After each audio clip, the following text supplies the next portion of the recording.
চট্টগ্রাম বিশ্ববিদ্যালয়ে admit card যারা download করছেন কিন্তু তারা জানেন না কোথায় আপনার সিট প্ল্যান পড়ছে। এই সিট প্ল্যানটি আপনারা জানার জন্য কি করবেন? প্রথমে চট্টগ্রাম বিশ্ববিদ্যালয়ের ওয়েবসাইটে আসবেন, তারপরে লগ ইন করবেন।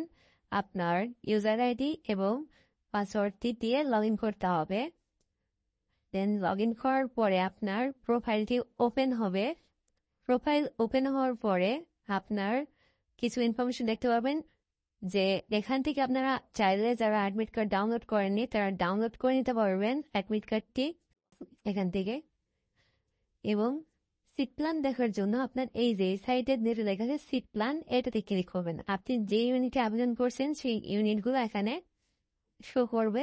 যেহেতু আমি এই ইউনিটে আবেদন করছিলাম, তো আমি এখানে এই ইউনিটে ক্লিক করার পরে দেখতে পাচ্ছেন আপনার centre, building, room, date, time এবং রোল নাম্বার সবকিছু আপনারা এখান থেকে দেখতে পারবেন। ভিডিওটি সম্পূর্ণ দেখার জন্য আপনাদেরকে অনেক ধন্যবাদ।